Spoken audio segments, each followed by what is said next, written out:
आताच्या युथला शिवाजी महाराजांचा अभ्यास करणं का गरजेचं आहे? आणि त्यावेळची परिस्थिती बऱ्याच वेळेला वेगळी होती, त्यावेळचे प्रॉब्लेम्स वेगळे होते, त्याचे सॉल्युशन्स वेगळे होते.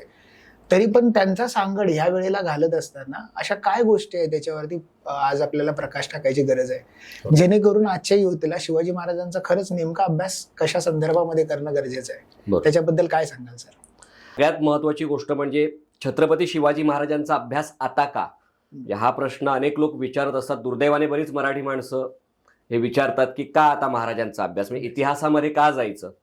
तर मला नेहमीच वाटतं की छत्रपती शिवाजी महाराज हे त्रिकालबाधित प्रेरणा आहेत. म्हणजे त्यांच्यासारखी प्रेरणा यापूर्वी कधी झाली नाही, यानंतर कधी होणार नाही. इतके जबरदस्त व्यक्तिमत्व म्हणजे छत्रपती शिवाजी महाराज. मग त्यांचा अभ्यास आजही का केला पाहिजे याची काही उदाहरणं मी तुम्हाला देतो की असे अनेक लोक आहेत जे तत्कालीन लोक जे छत्रपती शिवाजी महाराजांबद्दल बरंच काही सांगून गेलेले आहेत. तर त्यामध्येच जसं तुम्ही ब्रिटिशर्स पाहिलेत तर महाराजांचे सगळ्यात मोठे जे शत्रू होते त्यांच्यापैकी एक म्हणजे इंग्रज. त्यांना माहित होतं की जर छत्रपती शिवाजी महाराज आणखी 10 वर्ष जगले असते तर त्यांना तेव्हाच देश सोडून जावं लागलं असतं. म्हणजे पुढचा इतिहास आपल्याला वाचायची गरजच नव्हती मुळात. तर या ब्रिटिश अधिकाऱ्यांपैकी एक म्हणजे लॉर्ड एल्फिस्टन्स मरण्यापूर्वी त्याच्या डायरीमध्ये काय लिहितोय, म्हणजे एक ब्रिटिश अधिकारी काय लिहितोय महाराजांच्या बाबतीत, खूप महत्वाची गोष्ट आहे.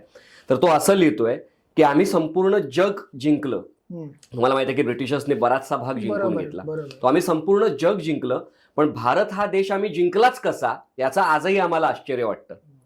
आणि त्यापुढे तो असं लिहितोय की जर शिवाजी महाराजांसारखा राजा आमच्या भूमीवर जन्माला आला असता तर आम्ही पृथ्वीवरच काय परग्रहावर राज्य केलं असतं. हे कोण म्हणतोय? एक ब्रिटिश अधिकारी.